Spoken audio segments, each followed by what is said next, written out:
Hi, this is Lee Phillips. I want to talk to you about a concept called step up in basis.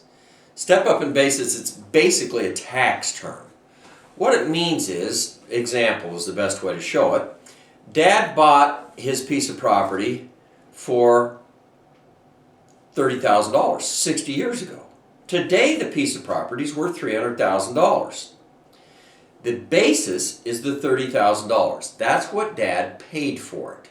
Now, if Dad sells the piece of property, assuming it's not his personal residence and he doesn't get the, tax treatment of the personal residence, but he sells the piece of property for $300,000, if it's just an ordinary piece of property, then he's got to pay capital gains tax or income tax on the difference between the original basis, the $30,000, and the current price, $300,000, that he sells it for. That means he's got $270,000 he's got to cover in tax somehow. Even if it's capital gains, that's tens of thousands of dollars. And capital gains tax, it comes and it goes. Some years it's good, some years it's bad. Depends upon who's in power in the White House and Congress. We won't get into that. The fact is, there is a tax on the profit when Dad sells the piece of property.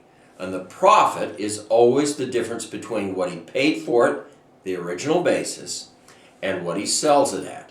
And it doesn't matter whether it's a piece of property or stock or whatever it is. That's the way we figure our profit and loss. And you pay tax accordingly. Now, families get in trouble with step up in basis because they don't understand what happens when Dad dies. When Dad dies, the piece of property's worth $300,000. Day Dad dies. That $300,000 is going to be taxed in Dad's estate. Now, for federal estate taxes, Dad's probably not going to pay an estate tax because Dad can die and it's over $5 million. It goes up all the time. 2016, we're talking about $5.45 million that Dad can pass without actually having to pay a tax. But here's what people don't understand. The $300,000 value is actually taxed.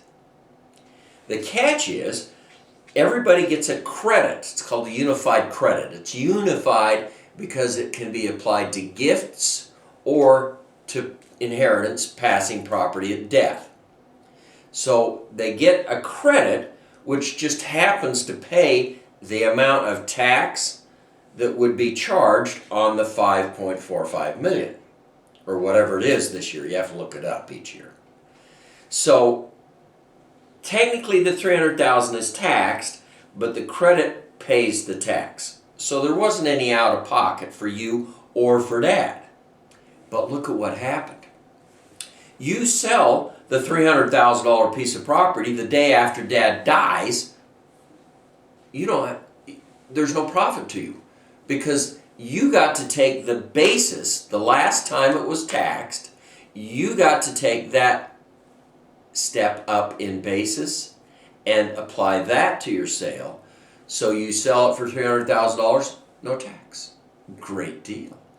Here's the catch. You're going to avoid probate. Dad's going to avoid probate. Dad brings the oldest son in, he puts his name on the deed to the $300,000 piece of property. That's a gift. The law says that the recipient of the gift has to take the original basis in the property. So, when Dad dies, his half, Dad and son, they're joint tenants, each own, each name on deed. So, half of it's Dad, half of it's son's. Dad dies, his half gets the step up in basis. So, his half is now worth $150,000. The son's half, that's the original basis. So that'd be $15,000, which would be half the original cost of the basis, right? So $15,000 versus $150,000, which is his half of the deal on today's value.